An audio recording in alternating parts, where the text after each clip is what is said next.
नेपालमा राजा आउँछ त दिदी अब हजुर नेपालमा राजा ल्याउँछु भन्छन् आउँछ त राजा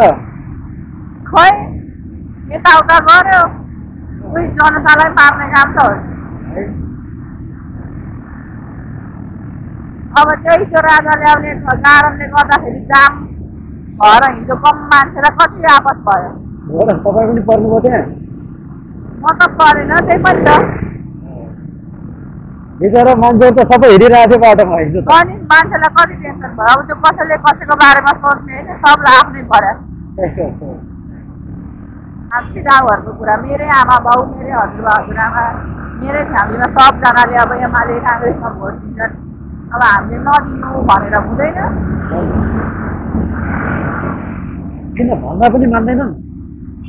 हजुर हजुरहरूले भन्नुहुन्छ होला नि नाला यसो गर्नु हुँदैन भन्दा मान्नुहुन्छ कि मान्नुहुन्न मैले त भोटै हालेको छैन अहिलेसम्म होइन बाबा आमालाई त यिनीहरूलाई हालेर के काम छ र भनेर सम्झाउँछ बुझाउनु हुन्न भनेको मान्नु पर्यो ए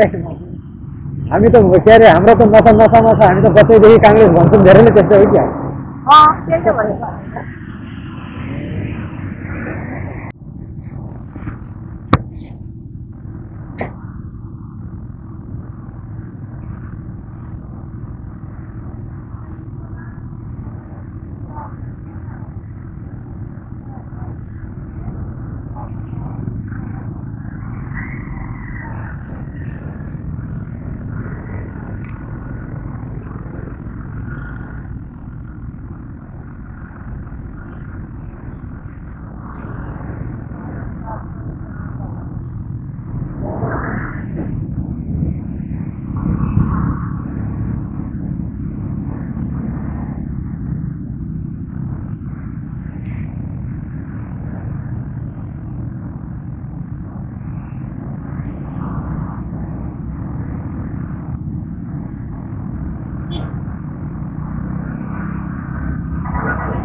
नेपालमा राजा आउँछ त दिदी अब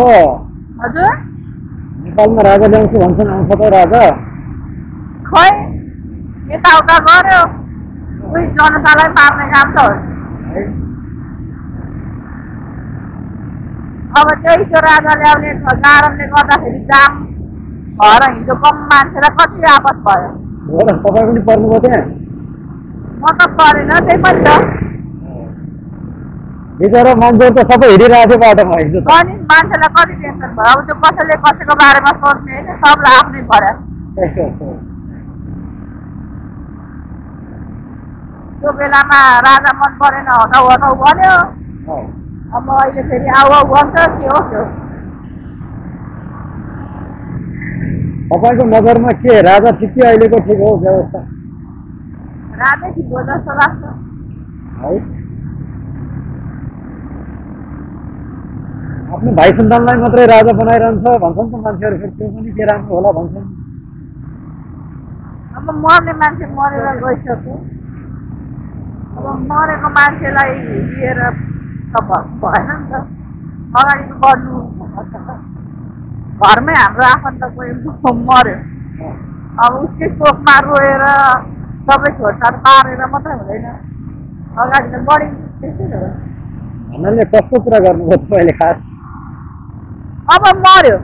मार्यो अरे राजाले नै मार्यो अरे आफ्नै दाइलाई मार्यो अरे अब मर्ने मान्छे मरेर गइसक्यो ठिक छ उसले मार्यो अब के गर्ने के त्यो बेलामै कसैले उसलाई सजाय दिन सकेन त्यो हत्यारालाई चाहिँ अहिले मान्छेहरूले एकदम हाई भनिरहेको छ नि त फेरि अब हत्यारा त सबै हत्यारा नि प्रधानले हत्यारा केटी ओलीको हत्यारा सबै हत्यारा अब त्यो कसको सबैको त्यो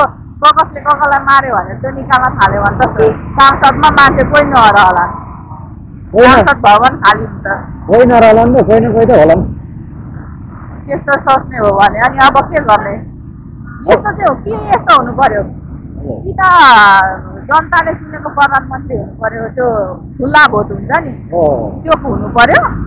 या त राजै आउनु पर्यो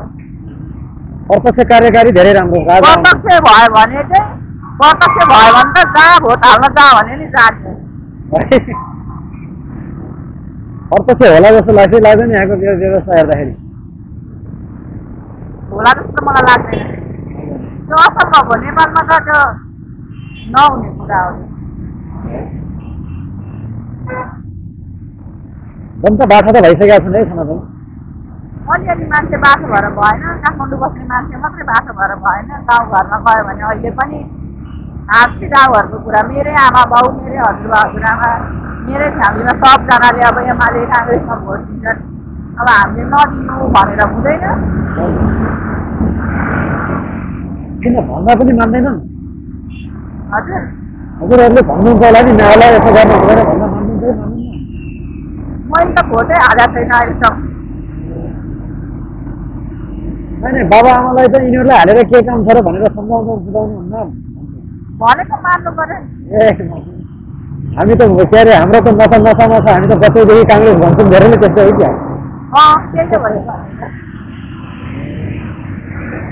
म त सबैभन्दा मूर्ख भएर भन्ने हामीहरू हो जस्तो लाग्छ जनताको लागि आन्दोलनमा मान्छेलाई पैसा दिएर कोही न कोही त त्यहाँ नाइथे होला जानुपर्छ भनेर त आएको होला नि को आउँदैन तर आफ्नो काम छोडछाड पारेर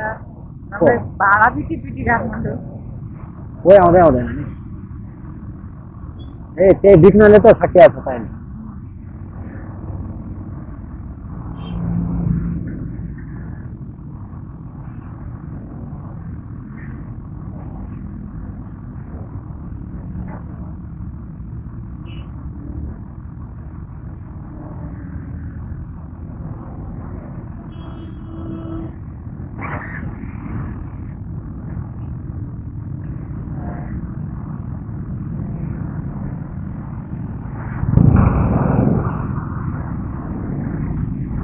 यो यस्तो पार्टीमा आउनेहरू चाहिँ प्राय तराईतिरकै देख्छु म धेरै जस्तो है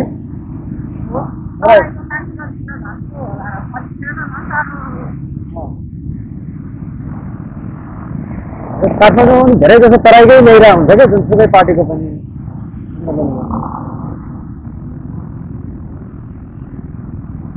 तराईको मान्छे तपाईँको अगाडि बढेको मान्छे धेरै अगाडि देख्छु म पछाडिको धेरै पछि जस्तो लाग्छ मलाई है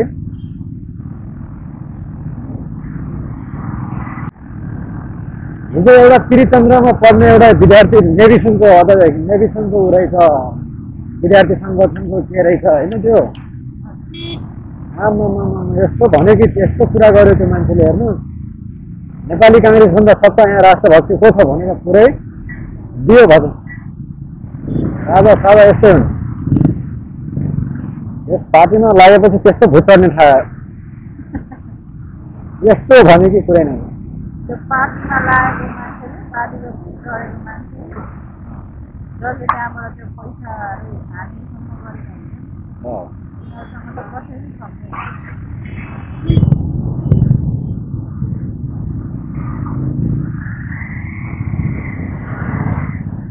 मैले भने के त्यसले पहिले नेपाली काङ्ग्रेसको भनेको थिएन यसो कुरा गर्दाखेरि सबैको कुरा गर्दाखेरि नेपाली काङ्ग्रेसलाई अलिकति के प्रमोसन गरे जस्तो गर्छ है कुरामा अनि मैले के भने तपाईँको कुरामा त नेपाली काङ्ग्रेसको गन्ध आउँछ नि के हो कुरो भनेको त्यसलाई गन्ध भन्न मिल्दैन त्यसलाई बाँच्न भन्न मिल्छ भन्छ हेर्नुहोस् है भनेपछि कतिसम्मको होला त्यो युवाहरूलाई त्यो जुन कलेजहरूमा चाहिँ यस्तो दिँदो रहेछ त्यो राजनीति प्रत्येक हेर्नुहोस् कलेज लाइफमा सायद त्यो सरकारी कलेजहरूमा होला क्या यस्तो चाहिँ जस्तो लाग्छ मलाई एकदम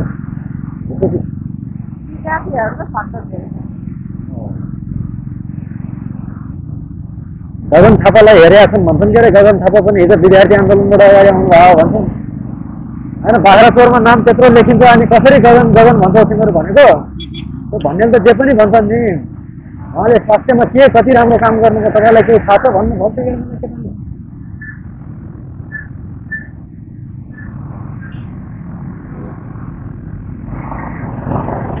पार्टीमा लागेको मान्छे यति धेरै जो कुरा जानिसकेका हुन्छ त्यसले कुरा अरूलाई जित्नलाई के कुरा गर्न सकिने रहन्छ हेर्नु हामी आम मान्छेले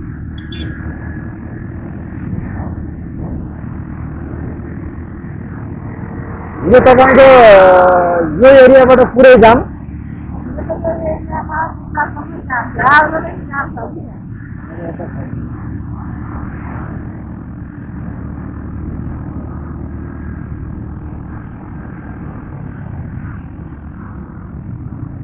हस् राजा आएर कहाँ बस्यो निर्मल निवासमा बस्यो कि कता बस्यो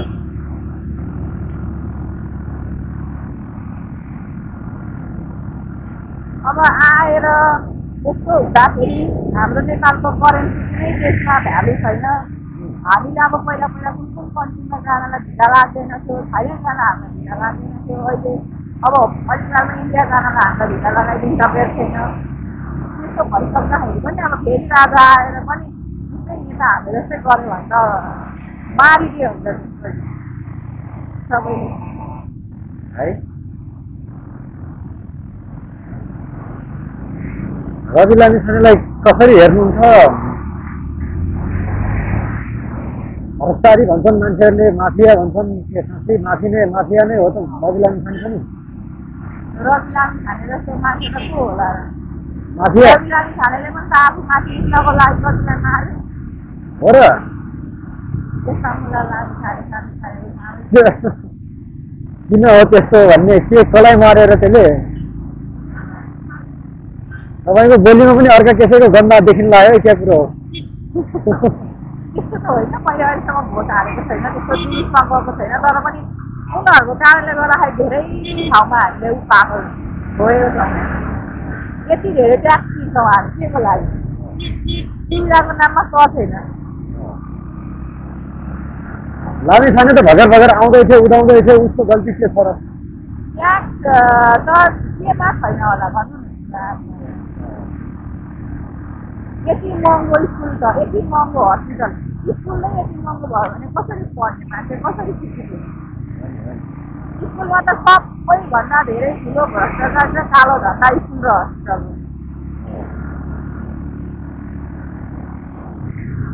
सरकारलाई कर तिर्छन् किन यिनी स्कुलहरूले हजुर सरकारलाई कर तिर्छ किन यो स्कुलहरूले खै के छ होला नि अब स्कुललाई त धेरै लिमिटेड हुन्छ होला नि अब सायद त्यही गर्ने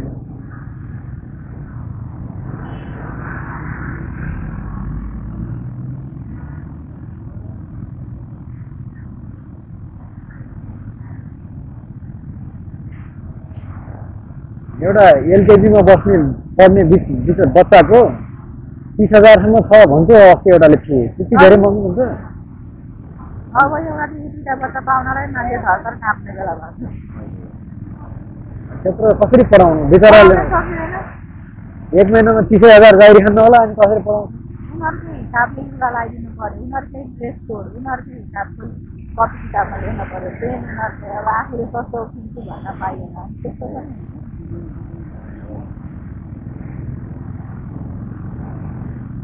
भ्रष्टाचारीका छोराहरूले मात्रै पढ्ने ठाउँ हो त्यो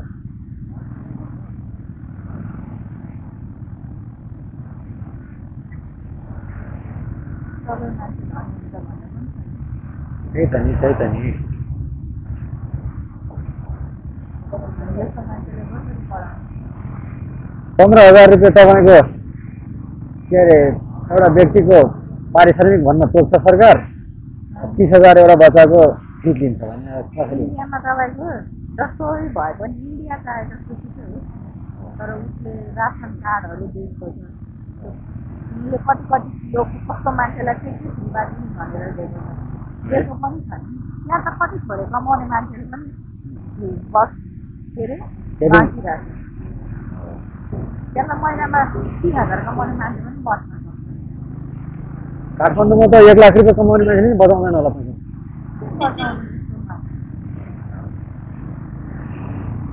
अब 30-40,000 को त फ्लाइटै पर्छ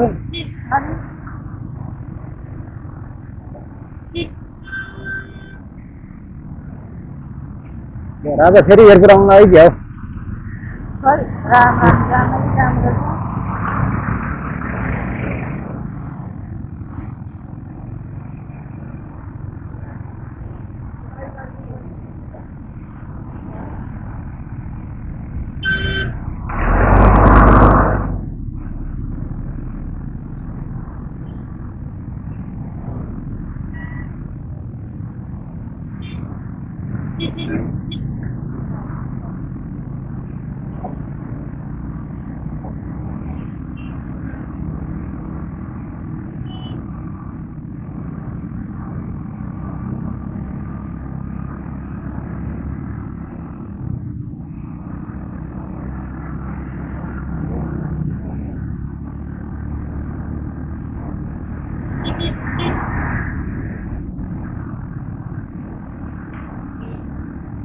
हरेक कुरामा करै कर छ। पैसा त यहाँ नेपालमा पनि थुप्रो हुन्छ होला है हुन त। 13% ट्याक्स तिरिरहेछ। 13% भनेको थोरै हो।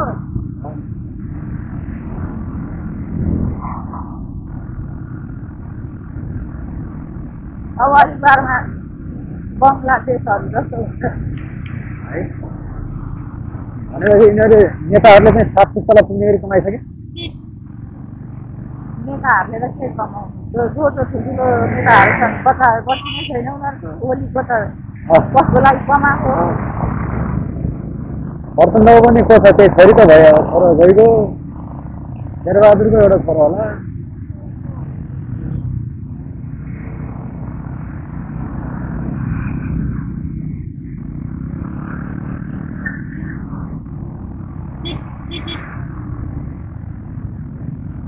यिनीहरूलाई यो कुरा थाहा छ कि भोलि हामी पतन हुन्छौँ, राजा जसरी फालिदियो त्यसरी हामी फालिन्छौँ। त्यही भएर जति कमाउनु छ अहिले चाहिँ कमाएर राख्नुपर्छ भन्ने छ होला क्या यिनीहरूले। त्यही भएर त त्यत्रो पैसा राम्रा अमेरिकाबाट त्यत्रो पैसा आउँदो रहेछ, कहाँ गयो?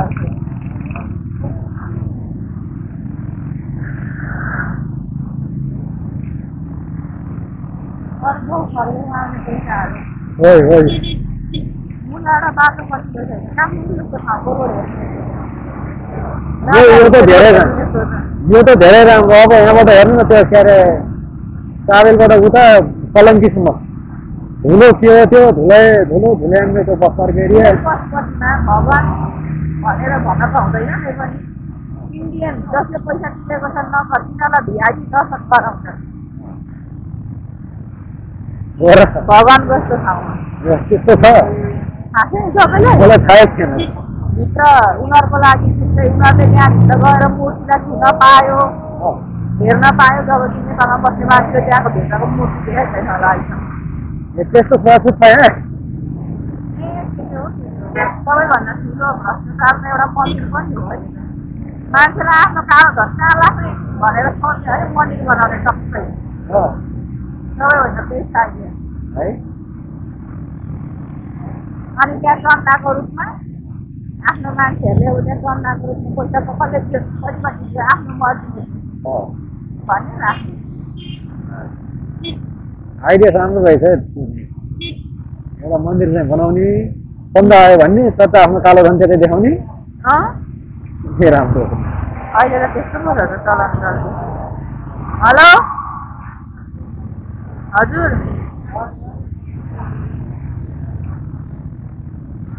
को बोल्नु भएको भन्नु न?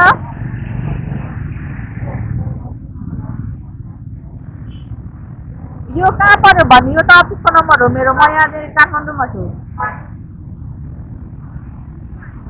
के को लागि भन्नु नि त?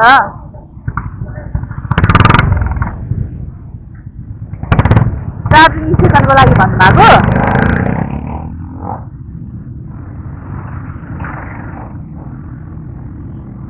ए अहिले म यहाँ बाइकमा छु होइन, तपाईँलाई म एकछिन ओर्लेपछि फोन गर्छु, हुन्छ?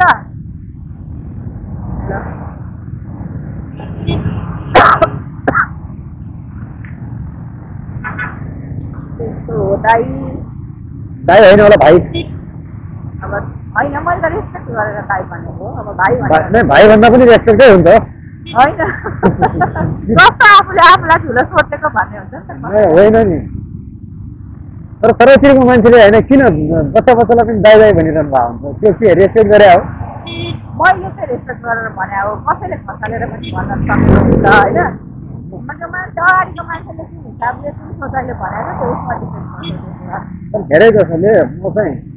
अब म सानो छु नि त होइन, 40, 45, 50 वर्षको मान्छेले दाइ यसो गरौँ उसो गरौँ, त्यो रेस्पेक्ट गरे हो। यही हो कति सक्छ म त तपाईँले भन्नुलाई सोचिरहेको छु। हस् हुन्छ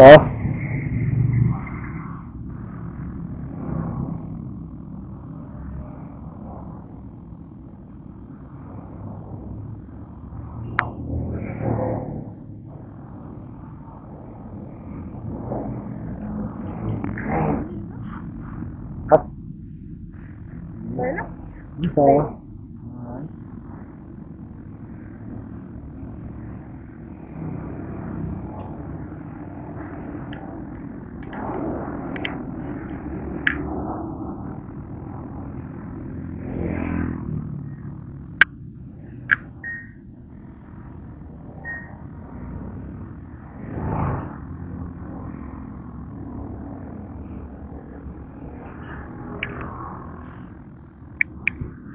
हुन्छ